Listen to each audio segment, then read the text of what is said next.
बहुत समय पहले की बात है। एक गांव में एक किसान रहता था। उसके पास 2 घड़े थे।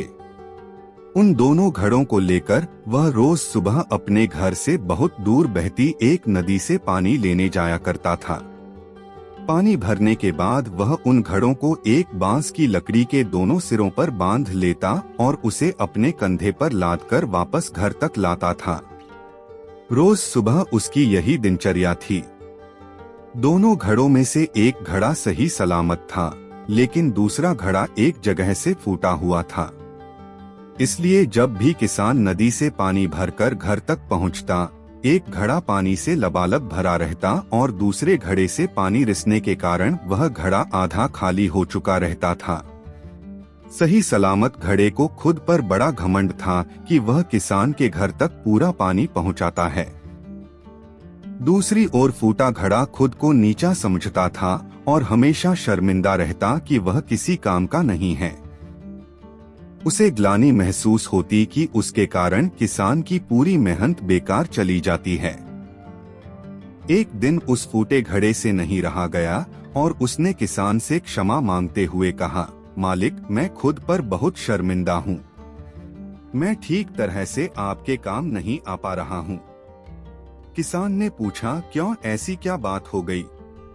घड़े ने बताया, मालिक, शायद आप इस बात से अनजान हैं कि मैं एक जगह से फूटा हुआ हूँ और नदी से घर तक पहुँचते पहुँचते मेरा आधा पानी रिस जाता है। मेरी इस कमी के कारण आपकी मेहनत व्यर्थ चली जाती है। यह सुनकर वह किसान उस घड़े से बोला, तुम दुखी मत हो, बस आज नदी से वापस आते हुए मार्ग में खिले हुए सुंदर फूलों को देखना, तुम्हारा मन बहल जाएगा। फूटे घड़े ने वैसा ही किया। वह रास्ते भर सुंदर फूलों को देखता हुआ आया। इससे उसका विचलित मन शांत हो गया। लेकिन जब घर पहुंचते ही उसने पाया कि वह पुनः आधा खाली हो चुका है, तो उस पर फिर से उदासी छा गई। उसने किसान से अनुनय किया कि वह उसकी जगह कोई अच्छा और सही सलामत घड़ा ले ले। यह सुनकर किसान बोला, क्या तुमने ध्यान दिया कि बांस के जिस सिरे पर तुम बंधे रहते हो, उस ओर के मार्ग में सुंदर फूल खिले हुए हैं, जबकि मार्ग के दूसरी ओर सूखी जमीन है। ऐसा नहीं है कि मैं इस बात से अनजान हूँ कि तुम फूटे हुए हो। यह बात जानते हुए ही मैंने मार्ग के उस ओर सुंदर और रंग बिरंगे फूल लगा दिए। जब मैं नदी से पानी भरकर लाता हूँ, तो तुम्हारे द्वारा उन फूलों को पानी मिल जाता है और वे सदा उस मार्ग को हरा भरा रखते हैं। तुम्हारे कारण ही वह मार्ग इतना सुंदर हो पाया है।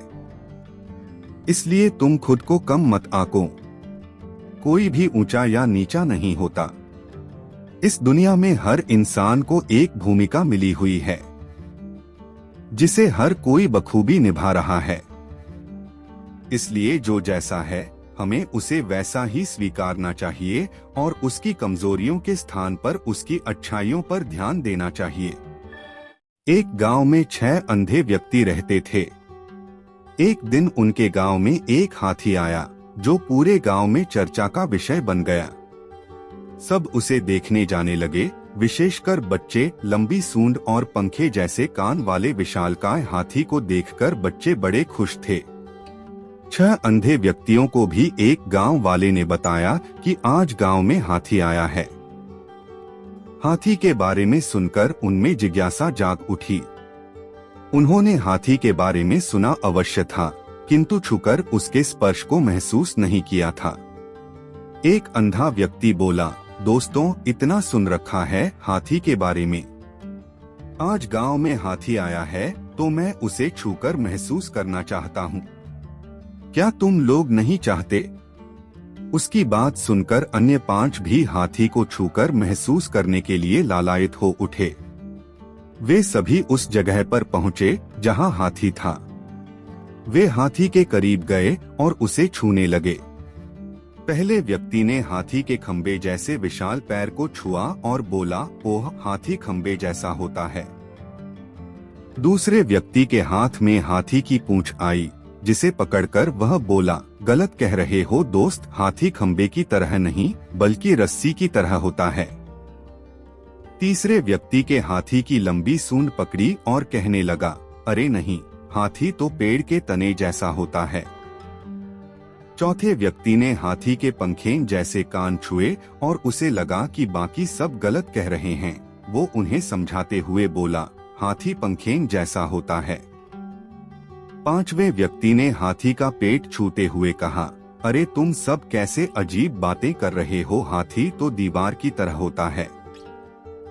छठवें व्यक्ति ने हाथी के दांत को छुआ और बोला, सब गलत कह रहे हो, हाथी कठोर नली की तरह होता है। सब अपनी अपनी बात पर अडिग थे। कोई दूसरे की बात सुनने को तैयार नहीं था। वे आपस में बहस कर अपनी बात सही साबित करने में लग गए। धीरे धीरे बहस बढ़ती गई और झगड़े में तब्दील हो गई। उस समय एक सयाना व्यक्ति वहां आया। उन सबको झगड़ते हुए देख उनसे पूछा, तुम लोग आपस में क्यों झगड़ रहे हो? छहों अंधे व्यक्तियों ने उसे बताया कि वे हाथी को छूकर महसूस करने आए थे और उसे छूने के बाद हम सब में बहस हो रही है कि हाथी होता कैसा है। फिर सबने उसे अपना आकलन बताया। उनकी बात सुनकर सयाना व्यक्ति हंस पड़ा और बोला, तुम सब लोग खुद को सही साबित करने के लिए झगड़ रहे हो और सच ये है कि तुम सब सही हो। ऐसा कैसे हो सकता है? अंधे व्यक्ति हैरत में बोले। बिल्कुल हो सकता है और ऐसा ही है। तुम सब अपनी अपनी जगह सही हो। तुम लोगों ने हाथी के शरीर के अलग अलग अंगों को छुआ है और उसके हिसाब से उसका वर्णन किया है। इसलिए हाथी के बारे में तुम्हारा आकलन भिन्न है। वास्तव में हाथी तुम सबके आकलन अनुसार ही है। वह खंबे जैसे पैरों वाला, पंखे जैसे कान वाला, रस्सी जैसे पूंछ वाला, तने जैसे सूंड वाला, दीवार जैसे पेट वाला, नली जैसे दांतों वाला एक विशालकाय जानवर है। इसलिए झगड़ा बंद करो और अपने अपने घर जाओ। यह सुनकर सब सोचने लगे कि हम सब बेकार में ही झगड़ रहे थे और फिर सब घर लौट गए। अक्सर हम किसी विषय के संबंध में सीमित ज्ञान के आधार पर अपनी धारणा बना लेते हैं और दूसरों से अपनी धारणा को लेकर उलझ जाते हैं तथा स्वयं को सही साबित करने की कोशिश करने लगते हैं। कई बार फर्क नजरिए का होता है। किसी भी चीज को देखने का हमारा नजरिया दूसरों से भिन्न हो सकता है। हमें एक दूसरे के नजरिए का भी सम्मान करना चाहिए। गांव के पनघट पर चार औरतें पानी भरने आई। पानी भरते भरते वे एक दूसरे से बातें करने लगी। चारों के एक एक पुत्र थे। बातों बातों में उन्होंने अपने पुत्रों के गुणों का बखान करना प्रारंभ कर दिया। पहली औरत बोली, मेरा पुत्र बहुत सुरीली बांसुरी बजाता है। जो भी उसकी बांसुरी सुनता है मंत्रमुग्ध हो जाता है। मैं ऐसा गुणवान पुत्र पाकर बहुत प्रसन्न हूँ। दूसरी औरत बोली, मेरा पुत्र बहुत बड़ा पहलवान है। इस गांव में ही नहीं बल्कि दूर दूर के गांव में उसकी बहादुरी का डंका बजता है। ऐसा गुणवान पुत्र भगवान सबको दे। तीसरी औरत कहाँ पीछे रहती, वह बोली, मेरा पुत्र कुशाग्र बुद्धि है। उससे अधिक बुद्धिमान इस पूरे गांव में नहीं। लोग अपनी समस्याएं लेकर उसके पास आते हैं। मैं ऐसा पुत्र पाकर धन्य हो गई। चौथी औरत ने सबकी बातें सुनी लेकिन कहा कुछ भी नहीं। इस पर वे औरतें उससे कहने लगी, बहन तुम भी तो कुछ कहो ना, तुम्हारे पुत्र में क्या गुण है? कोई न कोई गुण तो उसमें अवश्य होगा। वह औरत बोली, क्या कहूँ बहनों, मेरे पुत्र में तुम्हारे पुत्रों की तरह कोई गुण नहीं है। उसकी बात सुनकर तीनों औरतों ने गर्व से अपना सिर उठा लिया। कुछ देर में सबने पानी भर लिया और वापस जाने के लिए अपना अपना घड़ा उठाने लगी। उसी समय पहली औरत का पुत्र हाथ में बांसुरी लिए वहां से गुजरा। उसने देखा कि उसकी मां पानी से भरा घड़ा नहीं उठा पा रही है, किंतु वह यह अनदेखा कर बांसुरी बजाते हुए वहां से चला गया। दूसरी औरत का पहलवान पुत्र कुछ ही दूरी पर मुदगर घुमा रहा था। उसकी माँ कुएं से घड़ा उठाकर जैसे ही उतरी, उसका पैर फिसल गया। किसी प्रकार वह संभल गई, किंतु पहलवान पुत्र अपनी माँ को नजर उठाकर देखने के बाद भी उसके पास नहीं आया और अपनी कसरत में लगा रहा। तीसरी औरत का पुत्र भी वहां से किताब पढ़ते हुए निकला। उसकी माँ ने उससे कहा, पुत्र, मैं दोनों हाथों से घड़ा पकड़े हुए हूँ, ये रस्सी जरा मेरे कंधे पर डाल दे। लेकिन वह अपनी माँ की बात अनसुनी कर वहां से चला गया। तभी चौथी औरत का पुत्र वहां आया। अपनी माँ के सिर पर घड़ा देख वह उसके पास गया और उसके सिर से घड़ा उतारकर अपने सिर पर रखकर चलने लगा। कुएं के पास बैठी एक बुढ़िया यह सब देख सुन रही थी। वह बोल पड़ी, मुझे तो यहाँ बस एक ही गुणवान पुत्र नजर आ रहा है, वही जो अपने सिर पर घड़ा लिए जा रहा है। माता पिता की सेवा करने वाले पुत्र से गुणवान पुत्र भला कौन हो सकता है? गुणवान वही है जो अपने माता पिता की सेवा करे और साथ ही सबकी सहायता के लिए तत्पर रहे। बहुत समय पहले की बात है। एक गांव में एक बूढ़ा व्यक्ति रहता था। उसका एक बेटा और बहू थी।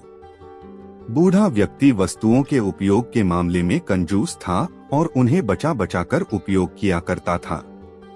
उसके पास एक पुराना चांदी का पात्र था। वह उसकी सबसे मूल्यवान वस्तु थी। उसने उसे संभाल कर संदूक में बंद कर रखा था। उसने सोच रखा था कि सही अवसर आने पर ही उसका उपयोग करेगा। एक दिन उसके यहाँ एक संत आए। जब उन्हें भोजन परोसा जाने लगा तो एक क्षण को बूढ़े व्यक्ति के मन में विचार आया कि क्यों न संत को चांदी के पात्र में भोजन परोसूं, किंतु अगले ही क्षण उसने सोचा कि मेरा चांदी का पात्र बहुत कीमती है। गांव-गांव भटकने वाले इस संत के लिए उसे क्या निकालना, जब कोई राजसी व्यक्ति मेरे घर पधारेगा तब यह पात्र निकालूंगा। यह सोचकर उसने पात्र नहीं निकाला। कुछ दिनों बाद उसके घर राजा का मंत्री भोजन करने आया। उस समय भी बूढ़े व्यक्ति ने सोचा कि चांदी का पात्र निकाल लूं, किंतु फिर उसे लगा कि ये तो राजा का मंत्री है। जब राजा स्वयं मेरे घर भोजन करने पधारेंगे तब अपना कीमती पात्र निकालूंगा। कुछ दिनों के बाद स्वयं राजा उसके घर भोजन के लिए पधारे। राजा उसी समय पड़ोसी राज्य से युद्ध हार गए थे और उनके राज्य के कुछ हिस्से पर पड़ोसी राजा ने कब्जा कर लिया था। भोजन परोसते समय बूढ़े व्यक्ति ने सोचा कि अभी अभी हुई पराजय से राजा का गौरव कम हो गया है। मेरे पात्र में किसी गौरवशाली व्यक्ति को ही भोजन करना चाहिए। इसलिए उसने चांदी का पात्र नहीं निकाला। इस तरह उसका पात्र बिना उपयोग के पड़ा रहा। एक दिन बूढ़े व्यक्ति की मृत्यु हो गई। उसकी मृत्यु के बाद उसके बेटे ने उसका संदूक खोला। उसमें उसे काला पड़ चुका चांदी का पात्र मिला। उसने वह पात्र अपनी पत्नी को दिखाया और पूछा, इसका क्या करें? पत्नी ने काले पड़ चुके पात्र को देखा और मुंह बनाते हुए बोली, अरे इसका क्या करना है? कितना गंदा पात्र है। इसे कुत्ते को भोजन देने के लिए निकाल लो। उस दिन के बाद से घर का पालतू कुत्ता उस चांदी के पात्र में भोजन करने लगा।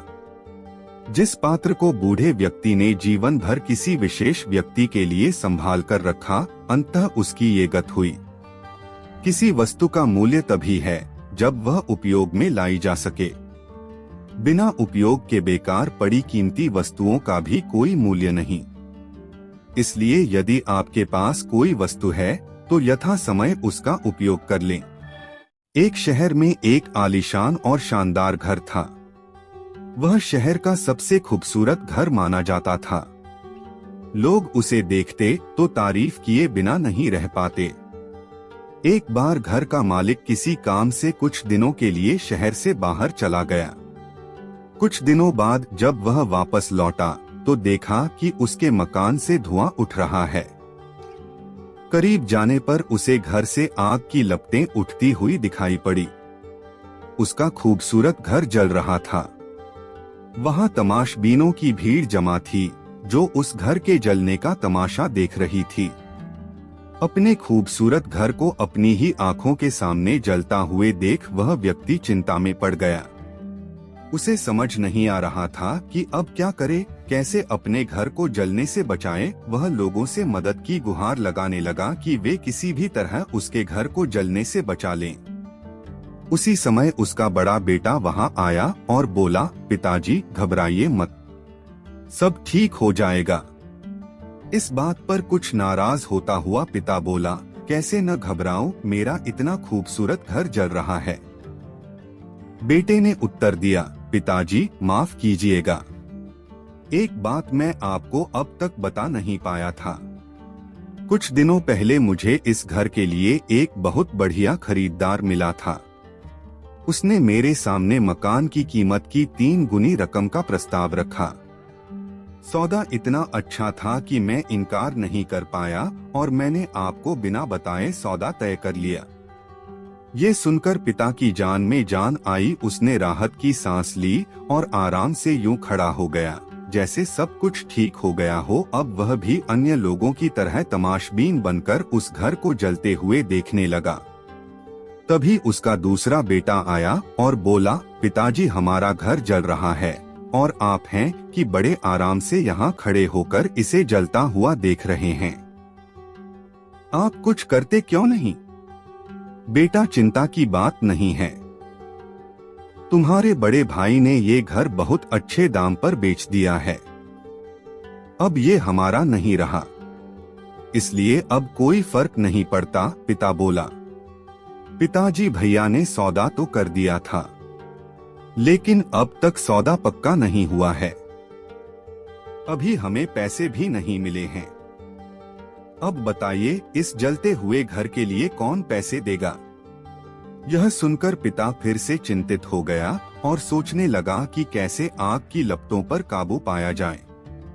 वह फिर से पास खड़े लोगों से मदद की गुहार लगाने लगा। तभी उसका तीसरा बेटा आया और बोला, पिताजी घबराने की सच में कोई बात नहीं है, मैं अभी उस आदमी से मिलकर आ रहा हूँ जिससे बड़े भाई ने मकान का सौदा किया था। उसने कहा है कि मैं अपनी जुबान का पक्का हूँ। मेरे आदर्श कहते हैं कि चाहे जो भी हो जाए अपनी जुबान पर कायम रहना चाहिए, इसलिए अब जो हो जाए, जबान दी है तो घर जरूर लूंगा और उसके पैसे भी दूंगा। पिता फिर से चिंता मुक्त हो गया और घर को जलते हुए देखने लगा। एक ही परिस्थिति में व्यक्ति का व्यवहार भिन्न भिन्न हो सकता है और यह व्यवहार उसकी सोच के कारण होता है। उदाहरण के लिए जलते हुए घर के मालिक को ही लीजिए। घर तो वही था जो जल रहा था, लेकिन उसके मालिक की सोच में कई बार परिवर्तन आया और उस सोच के साथ उसका व्यवहार भी बदलता गया। असल में जब हम किसी चीज से जुड़ जाते हैं तो उसके छिन जाने पर या दूर जाने पर हमें दुख होता है, लेकिन यदि हम किसी चीज को खुद से अलग कर देखते हैं तो एक अलग सी आजादी महसूस करते हैं और दुख हमें छूता तक नहीं है। इसलिए दुखी होना और ना होना पूर्णतः हमारी सोच और मानसिकता पर निर्भर करता है। सोच पर नियंत्रण रखकर या उसे सही दिशा देकर हम बहुत से दुखों और परेशानियों से न सिर्फ बच सकते हैं बल्कि जीवन में नई ऊंचाइयां भी प्राप्त कर सकते हैं। एक आदमी मंदिर में सेवक था। उसका काम मंदिर की साफ सफाई करना था।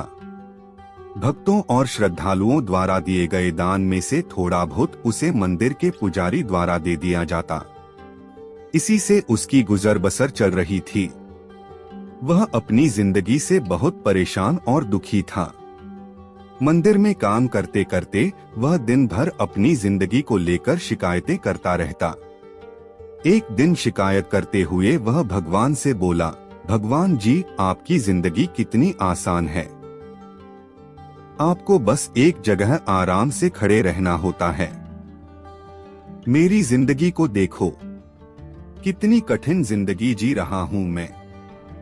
दिन भर कड़ी मेहनत करता हूँ, तब कहीं 2 वक्त की रोटी नसीब हो पाती है।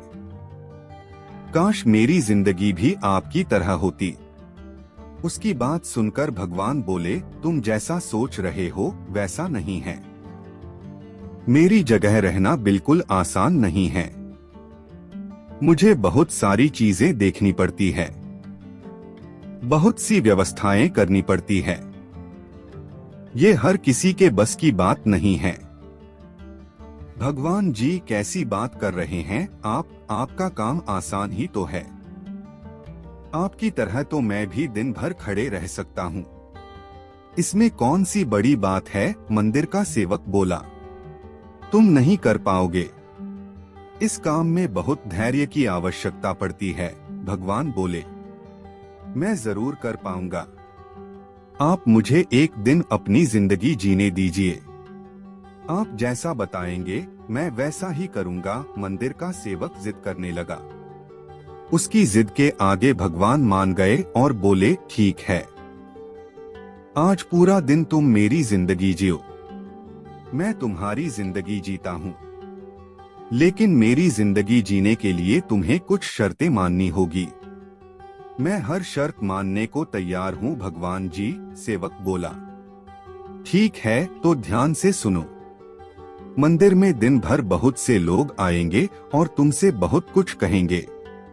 कुछ तुम्हें अच्छा बोलेंगे तो कुछ बुरा।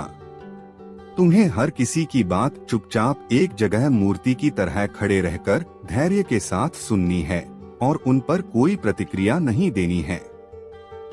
सेवक मान गया। भगवान और उसने अपनी जिंदगी एक दिन के लिए आपस में बदल ली। सेवक भगवान की जगह मूर्ति बनकर खड़ा हो गया। भगवान मंदिर की साफ सफाई का काम निपटाकर वहां से चले गए। कुछ समय बीतने के बाद मंदिर में एक धनी व्यापारी आया। भगवान से प्रार्थना करते हुए वह बोला, भगवान जी, मैं एक नई फैक्ट्री डाल रहा हूँ। मुझे आशीर्वाद दीजिए कि यह फैक्ट्री अच्छी तरह चले और मैं इससे अच्छा मुनाफा कमाऊं। प्रार्थना करने के बाद वह प्रणाम करने के लिए नीचे झुका तो उसका बटुआ गिर गया। जब वह वहां से जाने लगा तो भगवान की जगह खड़े मंदिर के सेवक का मन हुआ कि उसे बता दें कि उसका बटुआ गिर गया है, लेकिन शर्त अनुसार उसे चुप रहना था। इसलिए वह कुछ नहीं बोला और खामोश खड़ा रहा। इसके तुरंत बाद एक गरीब आदमी वहां आया और वो भगवान से बोला, भगवान जी, बहुत गरीबी में जीवन काट रहा हूँ। परिवार का पेट पालना है, माँ की दवाई की व्यवस्था करनी है। समझ नहीं पा रहा हूँ कि इतना सब कैसे करूँ। आज देखो, मेरे पास बस 1 रुपया है। इससे मैं क्या कर पाऊंगा? आप ही कुछ चमत्कार करो और मेरे लिए धन की व्यवस्था कर दो। प्रार्थना करने का बाद जैसे ही वह जाने को हुआ, उसे नीचे गिरा व्यापारी का बटुआ दिखाई दिया। उसने बटुआ उठा लिया और भगवान को धन्यवाद देते हुए बोला, भगवान जी, आप धन्य हैं। आपने मेरी प्रार्थना इतनी जल्दी सुन ली। इन पैसों से मेरा परिवार कुछ दिन भोजन कर सकता है। माँ की दवाई की भी व्यवस्था हो जाएगी। भगवान को धन्यवाद देकर वह वहां से जाने लगा। तब भगवान बने मंदिर के सेवक का मन हुआ कि उसे बता दे कि वह बटुआ तो व्यापारी का है, उसे मैंने नहीं दिया है। वह जो कर रहा है वह चोरी है। लेकिन वह चुप रहने के लिए विवश था, इसलिए मन मारकर चुपचाप खड़ा रहा। मंदिर में आने वाला तीसरा व्यक्ति एक नाविक था। वह 15 दिन के लिए समुद्री यात्रा पर जा रहा था। भगवान से उसने प्रार्थना की कि उसकी यात्रा सुरक्षित रहे और वह सकुशल वापस आ सके। वह प्रार्थना कर ही रहा था कि धनी व्यापारी वहां आ गया। वह अपने साथ पुलिस भी लेकर आया था। नाविक को देखकर वह पुलिस से बोला, मेरे बाद ये मंदिर में आया है, जरूर इसने ही मेरा बटुआ चुराया होगा। आप इसे गिरफ्तार कर लीजिए। पुलिस नाविक को पकड़कर ले जाने लगी। भगवान बने आदमी को अपने सामने होता हुआ ये अन्याय सहन नहीं हुआ। शर्त अनुसार उसे चुप रहना था, लेकिन उसे लगा कि बहुत गलत हो चुका है। यदि अब मैं चुप रहा तो एक बेकसूर आदमी को व्यर्थ में ही सजा भुगतनी पड़ेगी। उसने अपनी चुप्पी तोड़ते हुए कहा, आप गलत व्यक्ति को पकड़कर ले जा रहे हैं। ये बटुआ इस नाविक ने नहीं बल्कि इसके पहले आए गरीब व्यक्ति ने चुराया है। मैं भगवान हूँ और मैंने सब देखा है। पुलिस भगवान की बात कैसे नहीं मानती, उनकी बात मानकर उन्होंने नाविक को छोड़ दिया और उस गरीब आदमी को पकड़ लिया जिसने बटुआ लिया था। शाम को जब भगवान वापस आए तो मंदिर के सेवक ने पूरे दिन का वृतांत सुनाते हुए उन्हें गर्व के साथ बताया कि आज मैंने एक व्यक्ति के साथ अन्याय होने से रोका है। देखिए आपकी जिंदगी जीकर आज मैंने कितना अच्छा काम किया है। उसकी बात सुनकर भगवान बोले, ये तुमने क्या किया? मैंने तुमसे कहा था कि चुपचाप मूर्ति बनकर खड़े रहना, लेकिन वैसा न कर तुमने मेरी पूरी योजना पर पानी फेर दिया। उस धनी व्यापारी ने बुरे कर्म करके इतना धन कमाया है। यदि उसमें से कुछ पैसे गरीब आदमी को मिल जाते तो उसका भला हो जाता और व्यापारी के पाप भी कुछ कम हो जाते।